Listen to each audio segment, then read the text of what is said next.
5 new counties to protect the rights of marginalized communities. This is what we are discussing before we took a short break as well.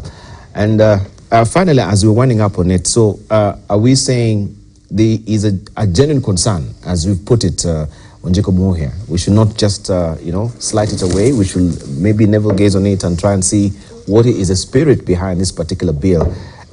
These concerns which are raised here are very germane. IBC should pick them up, even as they intend now to review the boundaries at the end of the day. But even as it is, critically, we can look broadly at the 47 counties and the way, since the spirit of devolution after the promulgation of the Constitution, has it fared so far? Or should we say it has been, we can hail it a success? Should we trim down on the counties in terms of expenses? This will take also a referendum at the end of the day. But I think it's a subject we should broach, Farah Malim. Should we consider the regional blocks? Because ideally we'll be going back to what you're telling us provincially, so that we can sustain this country in terms of resources. I know maybe some of you here, Jiko is guiding to be a governor after this, so that will not be an idea that will fly. And so is Farah Malim, Isaac Maura. I know also, now since he's gone to Senate, the next port of call will be governor. So you wouldn't want to hear any scrapping of it. After Mutula. After Mutula. Yeah? I think... could we hear from Isaac? Because the question... Yeah, I think if that were to be the case, you see, Makueni was hived off Machakos. And Maurice Mahanu was the PC for Eastern those days, I remember. But we should not just make political positions for the sake of the fact that we feel marginalized. There seems to have been an arrangement when the whole of Migori was in ODM, so that Steve Machage is my friend. Machage, the father, was elected as senator. And then the deputy governor was always a Kuria. But in this last election, they took all the seats. Even the Nita Gati, my friend, who had the ODM ticket, was defeated by Fatuma. So I think that is why the Kurias feel like they are marginalized within Migori, and the information that is now coming to bear this legislative proposal, which is unlikely to see light of day. Of course, clearly the members of parliament are UDA. It tells you that even majority of the votes in Kuria went to UDA, while the rest of Migori was voting ODM for Kenya Kwanza. And that has been the game for a long time. That's what has been happening, because the Kurias feel closer to people, I think, from the mountain and what have you. But there are serious issues of inter-ethnic marginalization within counties that needs to be addressed. Some people who have been nominated to represent ethnic minorities in Nyandarua and Kiambu are Kikuyus. How can a Wanjiru be an ethnic minority in Nyandarua, or Kafuga in Kiambu? Certainly, that needs to be ring-fenced. IBC needs to do something, and maybe the solution would be... Maybe it's a community in the Kikuyu, because you have different Kikuyus. So it's no, there's no ethnic minority. Those are dialects. That's what I'm saying, the dialects themselves. No, they are not minorities. We are talking about Luos who are in Kiambu, for example. They should be represented, or Luyas. There should be a law, I think it should be passed in the Senate, where you ring fence, and maybe you can even have, like the way you have one that gender rule, you can say in a county, the top X seats should be, on a pro rata basis, because eventually there are people who are marginalized seriously because of their ethnicity. In Kisii, there but don't we have such a provision? There is no such a provision. No, we do. 30% of appointments. Not election. Not election. Okay. And election has got more bearing than appointment. Appointment, it is an issue even now in Nakuru. The Kalenjins said they were left out. Even I was very surprised. Professor Nyongo has issues in Kisumu. So it can go down to even clans in Kisii. There are Kikuyus there, in Kisii land. And I don't think we want to augment tribal sentiments, because what Kenya Kwanza has succeeded in doing, together with Azimio, I think we must give credit, is to lower this ethnic mobilization around elections. But there is a clear case of the fact that you can easily be sidestepped if you come from an ethnic minority in a predominant county. It takes Junet Muhammad to be elected in Migori as a minority, and he sometimes feels very entitled. And I'm talking about Junet, not the community of the Somali. I know, Speaker, you are here. I'm speaking particularly him because we have had a tiff with him before. to have such kind of people. We have to. Why are you saying he feels entitled? And he's not here to defend himself. He cannot defend himself because he's not here, but he feels so. And I'm not apologizing yeah, for that. Why would you raise it that he's not here? I know it's your show, but you know there is a history there. Kindly allow me, because I know there is a history between me and Junaid Mohammed. He had said very unkind words towards me at some point. When you used to be in ODM? No, just last year. Okay. So, but anyway, let's not dwell with him. By the way, there is a clear case of ensuring that ethnic minorities are protected in counties. That does not warrant new counties, because if we are to start saying that our counties are unviable and start mentioning, then certainly some of this will not suffice. And actually, some of us are actually subject of underrepresentation. That is why, for example, maybe we have not made it back to Parliament, because you have a place that requires, like the whole of Ruiru constituency, has the same population as that of Vihiga County. They have 5 MPs, we have 1. You see, so if we went that direction, it will open up a Pandora's box. What I would suggest. So a constituency will be, a whole county. Exactly, like Ruiru. It will qualify to be a whole county. It will like qualify to be a city, because it has 250,000 people. It has a university and those kind of parameters. That opens the Pandora's box. But we hope what the Americans call redistricting will be used now properly, because the Constitution has provided 8 to 12 years to redraw the boundaries. Maybe Kuria needs an extra constituency, I want to imagine, so that then these inequalities are addressed as such. Then wards can be increased from the 1,450 to more, so that then there is a representation. But for counties, it's a referendum issue. It is a question that will be determined in Article 255, Chapter 16 of the Constitution, and that cannot go through as is. I don't know what is the issue of the referendum in terms of the issue of the CDF constitutional bill, because that had been proposed in Naivasha under the acrimonious BBI. But if then it also borders on the roles of a member of parliament, it will also not see light of day. However, we must also agree that I see the newspaper saying that CDF is a slush fund for members of parliament. Maybe, I don't know, but it helps so many people.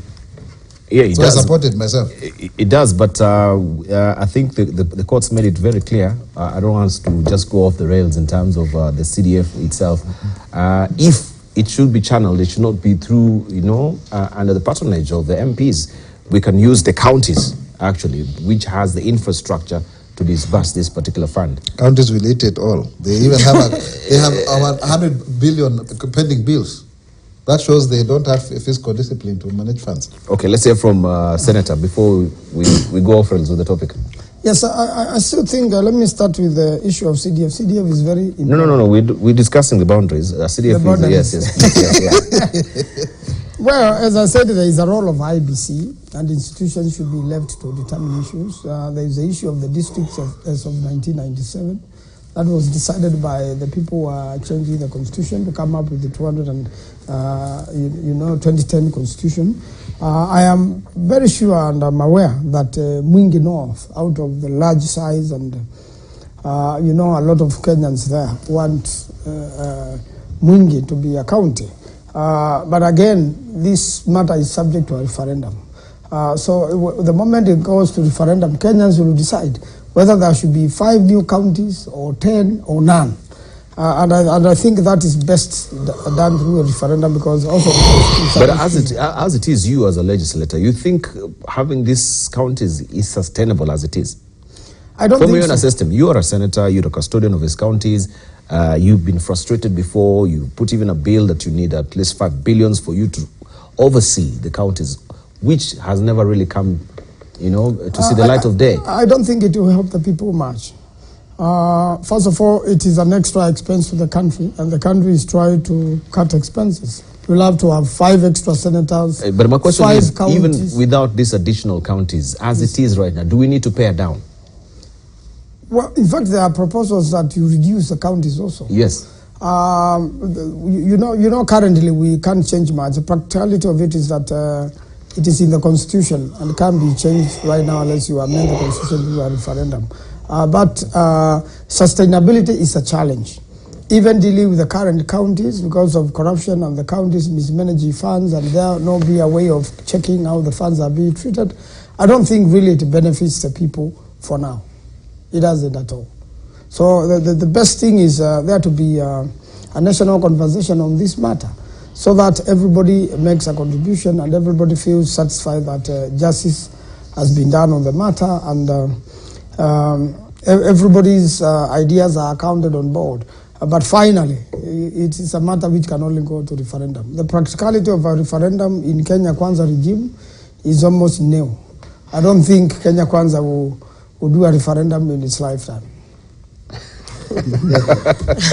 We may be doing one for CDF, but a referendum within Parliament building, where we can race through that within 5 minutes. Within 5 minutes. Sure, for this kind of amendment of the Constitution, it doesn't even need a lot of effort for CDF. We do not need the physical referendum on the ground and all that. We can do this constitutional amendment in Parliament, and that's what Kenya Kwanza said during BBI. There are quite a number of constitutional amendments that can be handled by parliamentarians, so long as something is worth. But to your question, I think the country is starving financially, so the 47 counties are already enough load for the country. But since we are there, in my view, we cannot say that we merge them.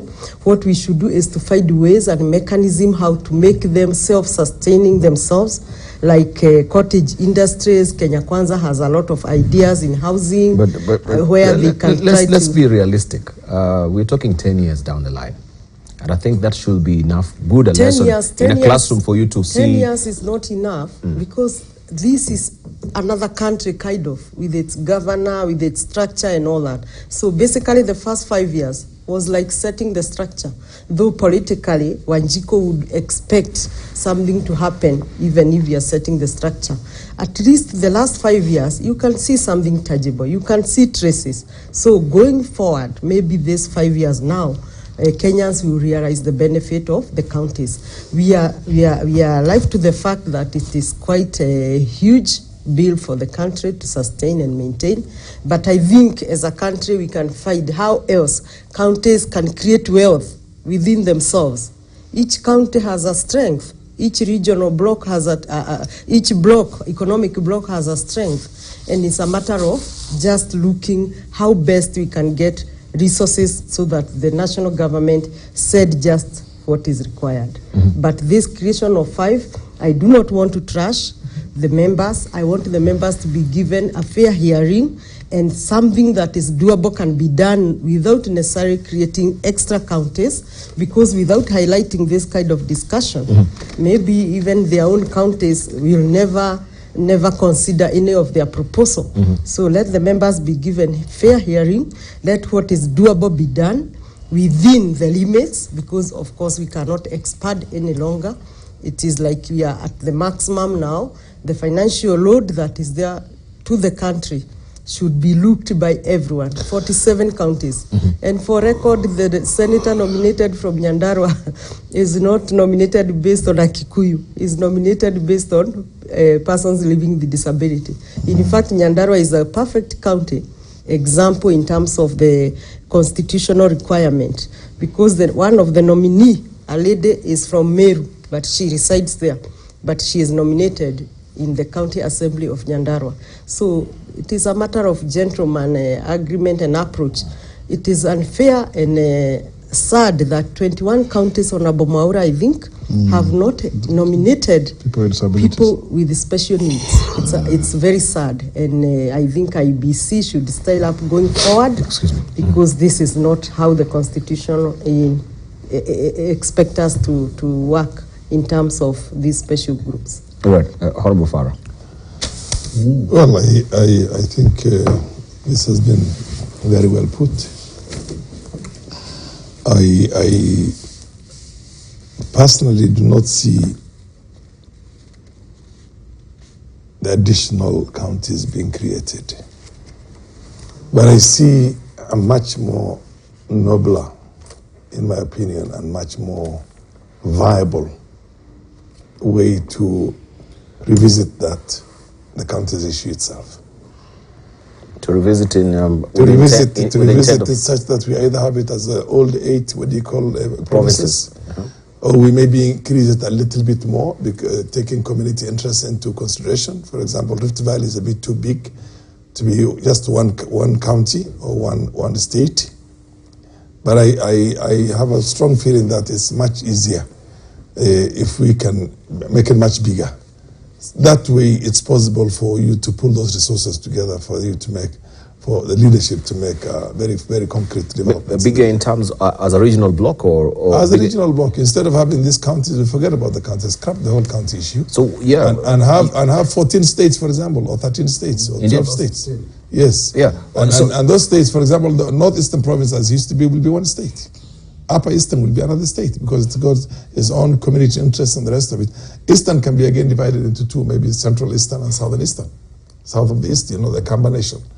And then we have, instead of one, it can be three. The Rift Valley has got the North Rift, the Central Rift and the South Rift. And I think we look at it also such that the community interest is taken very much into consideration, and create 3 states out of that. In my opinion, I think what we need is the previous 7, plus an additional maybe 4, that is 12 or 13 or 14, and that's about all. That way you can have the resources that are allocated to a state being in the tune of 4 times, 5 times what right now certain states are getting. You are able to put up serious infrastructures, serious what they call big projects for the community. You can do a lot of things. But right now, you have a county, and every leader who has come in there has packed it with these people in terms of employment. So you have a county with 6,000, 8,000 employees. You get my point? Everything goes into recurrent expenditure. And 80% of those employees don't work. They don't even attend. They just go and do their other business elsewhere. They get their salaries at the end of the month. You see what I mean? Mm-hmm. So the whole thing has turned out to become a very, it's not a good thing. Mm. And the wastage of resources, wastage of the culture of the people, because a young man straight from the university is working, he's getting about 100,000 shillings, and he doesn't work for it. You see what I mean? He doesn't attend work. He's in Nairobi or in Mombasa or in Kisumu, in Eldoret, in all those places doing other things. So you have messed the culture, you have messed the work ethics of a whole generations that are coming up. So if you're not careful, the county issue is going to have a very powerful counterculture in terms of the values that we were inculcated in our youth. Work very hard, pass your exams very well, look for a good job, you know what I mean? Develop within your career and the rest. That's not the case now. That's not the case, because from YK 92 of 1992, when a young man who doesn't even have a bare minimal or has never had an employment comes into contact with millions or hundreds of millions of shillings, and everything became deals, tenderpreneurs, what basically is good. And everything has just become, how do you plug yourself into the system for you to rob the system? And there's a whole class now of rich people, young people who made that money through dubious ways. They call them wash and all sorts of things. But basically, we have messed the culture of the society. And we are now beginning to cascade that one, and devolve that one all the way down to the young men and women we have from our own constituencies and our own counties and the rest of them, and they don't have to work for anything. That's bad in my opinion. And I think what needs to be done is to rationalize. No county should have more than 1,000 something, except Nairobi, Mombasa, and maybe one of the big counties. Should have more than 1,000 something employees. For example, a county like Makweli. I don't know what the workforce right now is. It goes into thousands, am I right? Yes. Why should you have that kind of? 3,000. 3,000. You don't need more than 800. 3,000, why 3,000? Basically to the politics. It's political. It's an employment bureau. Yeah, rent seeking. Everybody you employ for this location to get their support, employ for them. Everybody comes to you, and these people there's nothing for them to deliver. They don't work. 90% of them don't work. I think because you have Ministry of Tourism, let's say. We have. If you look at the Ministry of Tourism, you need to, because I think it's been also copy paste of the national government that has been, percolated down to also those ministry, or the Ministry of Agriculture in Nairobi. Yeah, that's a problem, because even the Senate itself, when it was finding its way, do you have Senate, there's a Ministry of Agriculture, don't we? Yeah, there is. I know. Even the Senate itself copied most of the committees of the National Assembly even when it was not supposed to. And sometimes you find legislations that are not supposed to be for the county, they are like that. Now, the Commission for Revenue Allocation has done a study. For you to sustain a county, the bare minimum structure, you need 2.7 billion per each county. That's the bare minimum. So if you do 5 counties, you're talking about another allocation of 13 billion. Yeah, you know, that 13.5 billion, call it 14 billion, just because you are recreating a county, complete with a county assembly and what have you. And you know, when you're talking about CDF, you cut us short because you say we are diverting. But you know, these counties are basically about resource distribution, and that's the essence of politics. So somebody is trying to say somewhere, we are not getting our fair share of what is due to us. But what is also surprising, have counties increased productivity? And I have opined that there is now the emergence of what we call countyism. Countyism is such that Wanjiku Muhia will be consulted by UDA when they are appointing certain officials, and she will have a say. And you know what I mean by that. You know, that way then you lose, do you lose some form of nationalism in the process? So everybody then would want a county, because you become a county chief and you become a, you know, that kind of thing. And in the process then you start seeing now we are even moving away from tribe, because it will not be Kiambu and Murang'a, it will be Nyandarua now versus Kiambu, that kind of thing. So that is the emergence of a new narrative of devolution, and the fact that even counties are collecting less than the erstwhile local governments. You're aware, they're only able to collect about 40%. So where is this money going to, you know? It would have meant that now economies have grown, they are more sophisticated. If it is that tourism, you know, we had a leaner local government. That's the thing. Exactly, and they were more sustainable. So there's some problem within the counties that is not being addressed. Kiambu has now a pending bill of 7 billion. Surely 7 billion that was accumulated by the last regime. How? What is the problem with their budgeting? How come they're not able to live within their means, you see? County assemblers able to really oversight a governor with billions, you see, or does it only find traction at the Senate, because at least you can hold some, you know, the center can hold there a little bit. So we have to start interrogating it, and I really support what Honorable Marim is saying there, Speaker, that we may actually want to come back to the center and create 14 to 16 or so, you know, mini states that are viable. 8 provinces were too big. We must confess, because like Eastern was too big, but then 47 counties. Honestly, me personally, I don't think is. When the US is 50. Yeah, well, it's US, yes. But look, the expanse of the US. Yeah, Kenya is like the size of Texas. 480 million. Yes. 24 trillion. What do you call economy? Yeah. GDP right now.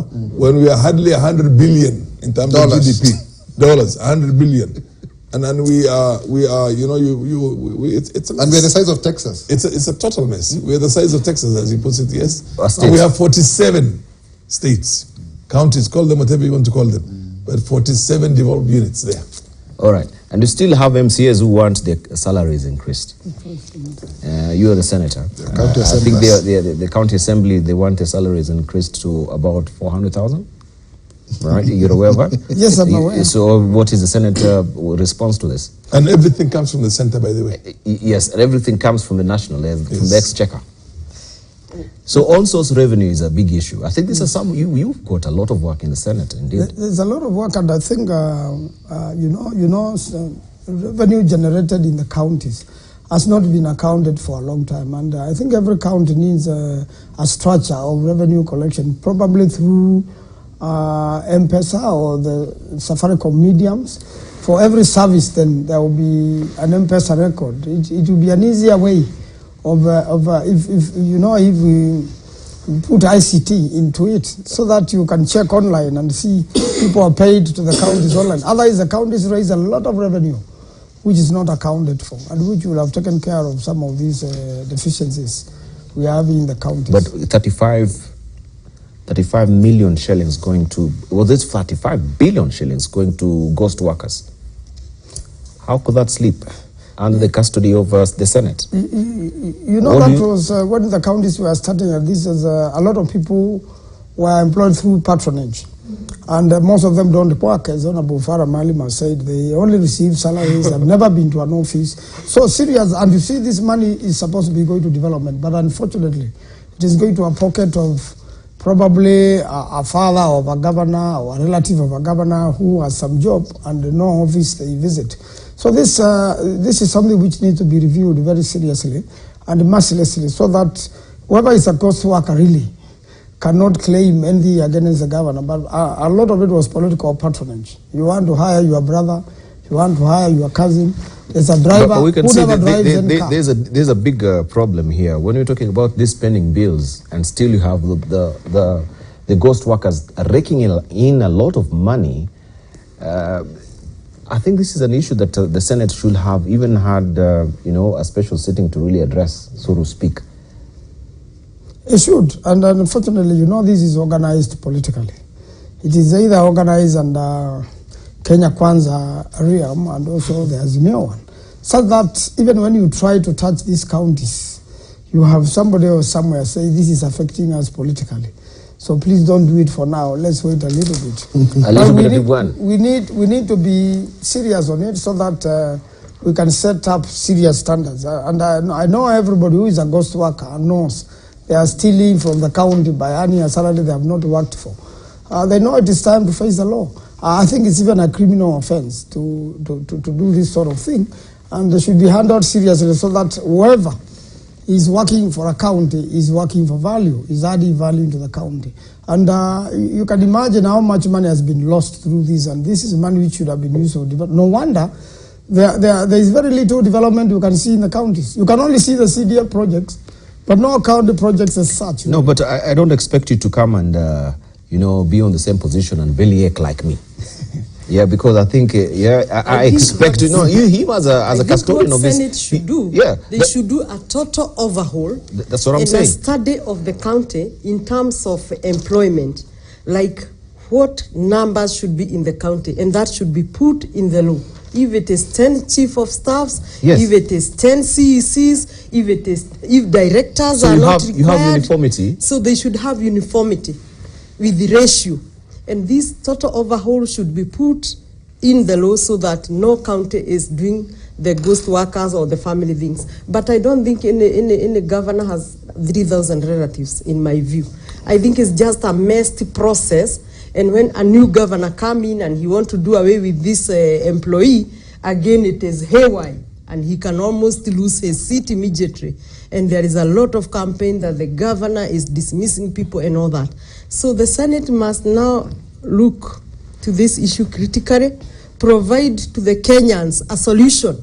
Because when we say that we want to merge these counties, which is a perfect idea in my view, as Honorable Speaker is speaking of and Honorable Maura, but which county will accept to be merged with another?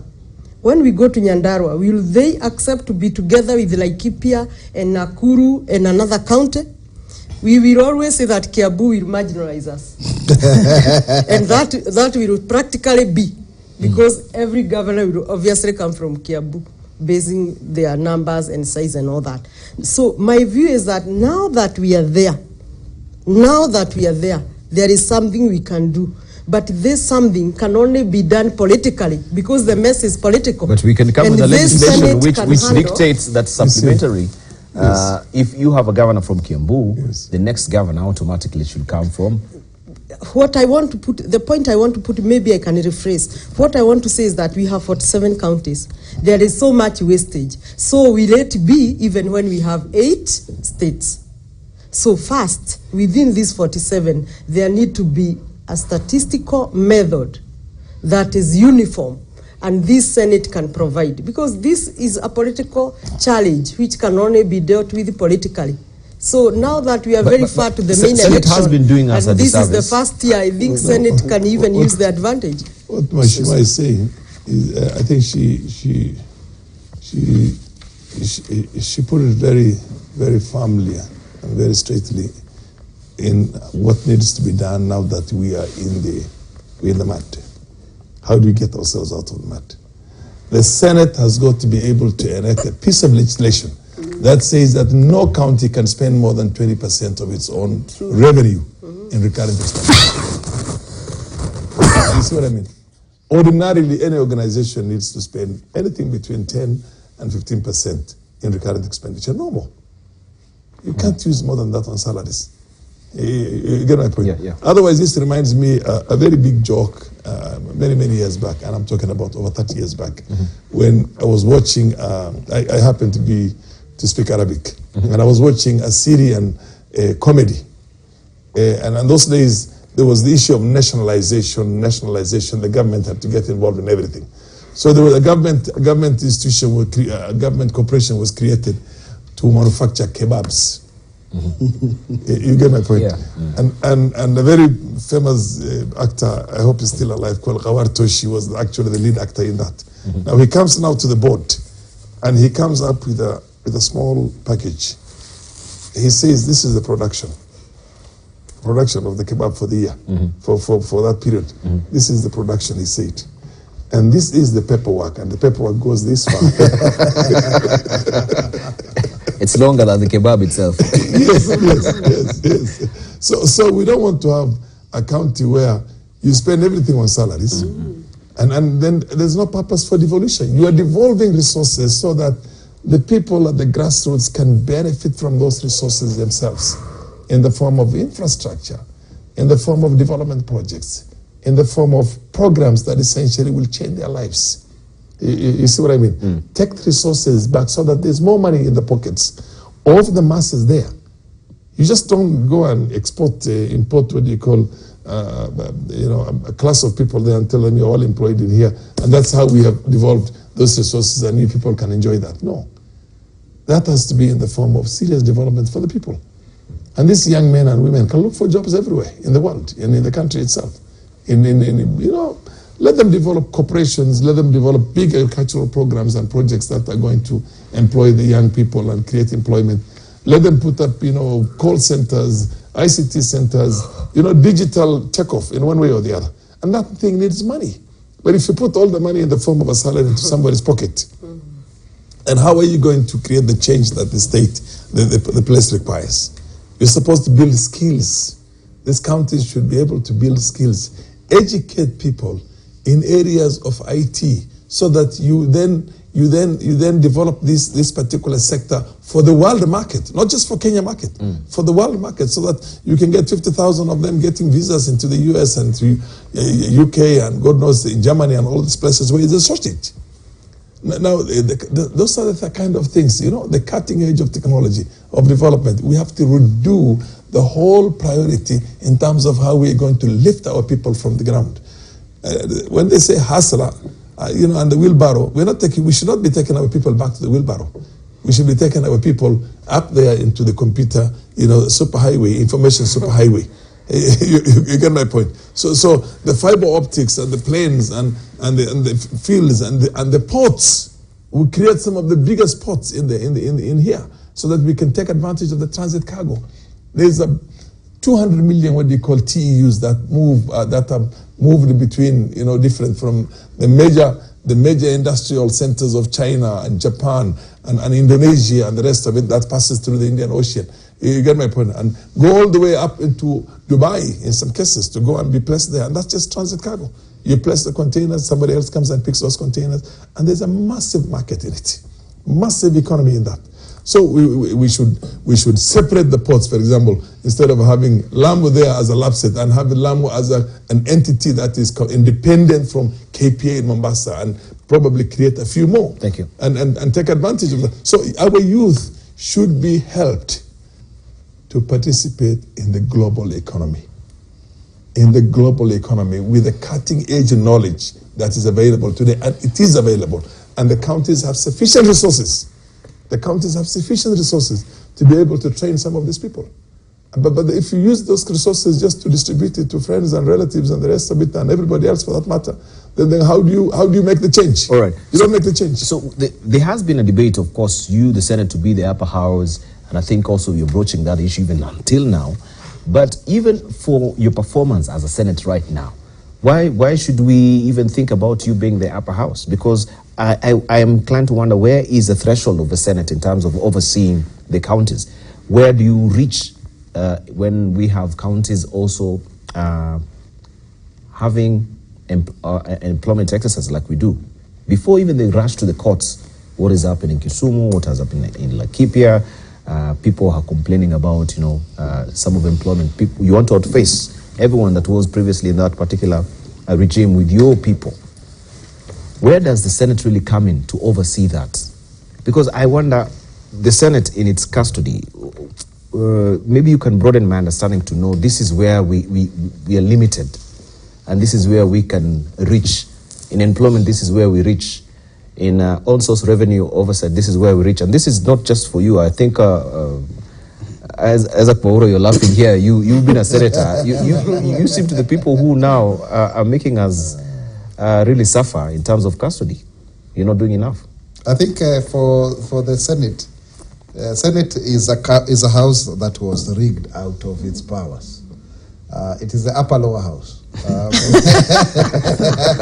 I've been in both houses, so I can speak authoritatively. The lower, no, there's an upper lower house. Ideally, it's supposed to be upper. Yeah, but it is upper because practically it's a lower house. You are elected the whole county, but then in terms of the hierarchy, National Assembly has got more powers, and that can only be cured through a constitutional amendment. Interestingly, Senate tends to attract more robust debate without caprice, and that can be commended, and because of that longevity of debate, then it should be the House of Revision, but it has not attained that because of constitutional, But you just stop at the debates.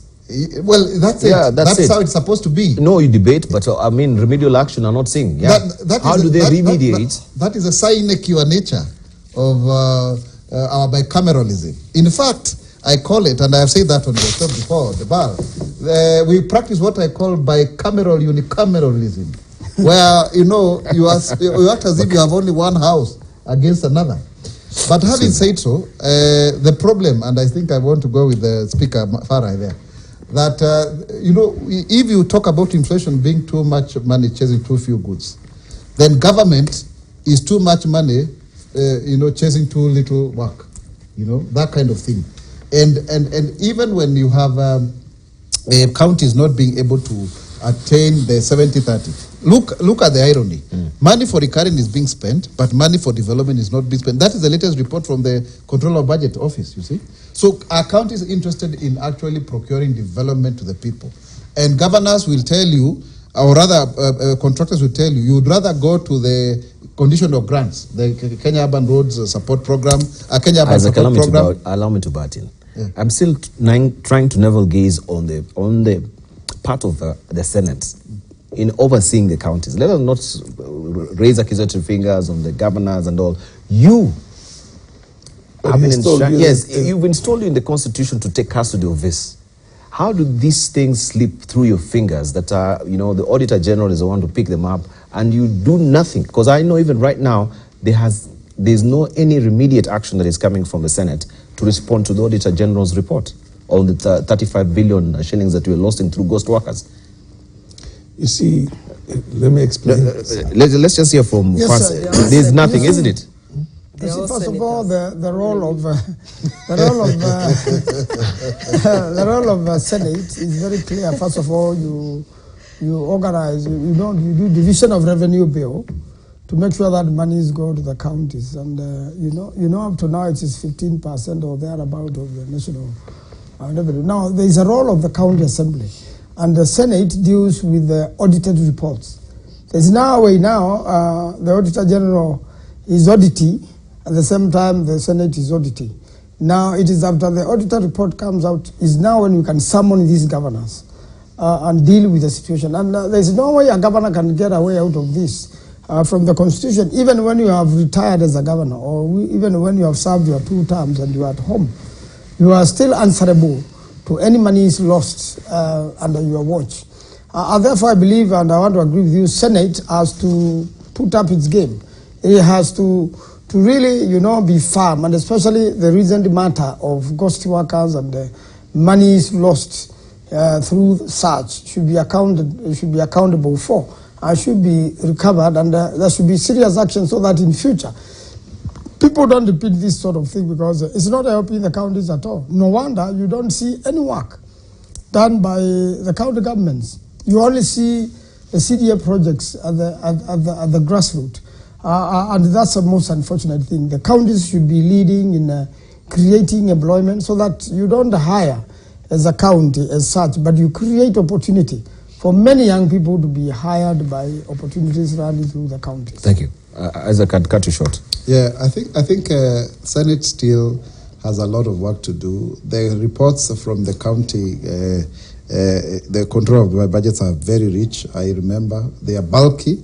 I don't think members have enough time to go through them. And that is why I proposed a bill. Maybe Senator Manzo, you can take it up. The Parliamentary Audit Office bill. Why do we need an audit office in the Parliament? Just to make sense of all the reports. Because all the 280 state corporations and of course the 47 counties at some point have to come to either National Assembly and Senate. And so senators don't have enough time. The problem, by the way, if legislators here can confess, nobody is elected to go to Parliament to make laws. The legislators are elected to go and resolve people's problems. So you have a double job, to do the real work that you are elected to do as a senator, and also to oversight the so-called counties because of the paperwork. Let me just, for lack of a better word, because the paperwork that is involved in that process. And how many will sit down and read through? This is County Kiambu. These are the audit queries. And apart from the political brinkmanship that you see at the County Public Accounts and Investment Committee, where you do for the media and what have you, the real audit. Is there a case, for example, for monies for oversight for senators? I think so. Because at what point then do you audit a governor with billions and you are a single senator with your staff who are supposed to help you with your social work as a senator? Because basically that's what you do, to help people to go to Matanga and what have you, those kind of things. Of course, there is no much premium on that social because people know you have the whole county. So senators have got some kind of respite in that regard. But in terms of real oversight, there is lack of capacity on the way senators are facilitated. Why? Because even the salary of a senator is the same as that of a member of the National Assembly. So are the staff. The county staff are treated as if it's a constituency. And I think that's a misnomer, really. So we have not capacitated our Senate because the Senate has been held ransom by the National Assembly. Because the National Assembly say, the moment you give senators money, MPs, they will create a shadow MP against me. And this one will make sure that I have competition. So there are all those politics that will not be spoken to. Thank you. In this house. I have the liberty of saying so, Deval, because I've been in both houses and I can see the politics. I really pray, as the National Assembly is constitutionalizing their CDF, so should be the oversight fund, as President promised in his inaugural speech of the opening of Parliament. Thank you. We need to be winding up, and Farah, briefly. On the same issue? Or? On the same issue, or also, as we're winding up, I think that is a debate that we can carry over to next week as well. Okay. It's not exhaustive, yes. But you can give your headline thoughts? Okay, but I really wanted to say something on election of Yala tomorrow. But in a nutshell, sure, you can. I still think that Senate can do something in their house. They can sit together, call the county assemblies, and see how we shall manage, how well we shall manage our counties in terms of misuse, in terms of recurrent expenditure. Because, for instance, CDF has a very good program. It has set percentage. For bursary, you give this percentage. For development, that is construction of classroom, this percentage. For employment, that is the staffs, this percentage. And there is no constituency which is saying these staffs are less or this money is not enough. So the governors or the counties have been left in a free open check to do what they want. And I think that is the mess that you're experiencing. In my closing remarks, let me wish the members who are nominated by different political parties very well for Thursday election. And let me urge the colleagues from both houses, Senate and National Assembly, that we also elect members of high standard who can carry the flag of Kenya and who can take the objective of the community to the heights that we expect to be. Thank you. Faramali, your closing remarks, briefly. Yeah, you know, when I had given a statement way back when we were trying to put this constitution together and said that we tried to borrow from many jurisdictions. in each jurisdiction, the kind of constitution it has a history that is only particular to that country. But for us, we went on copy-pasting from here, from there, from everywhere. We took something from the Westminster parliamentary system, which is the main way, the way we run it. We also took it from the executive American. We took some from the Landa in Germany. And I said, you can't create a car out of an engine of Audi, a gearbox of a Toyota, and you know what I mean, and a body of a Mercedes-Benz, and expect that car to function. It doesn't work that way. We are some of the pro boxers here. Yeah, and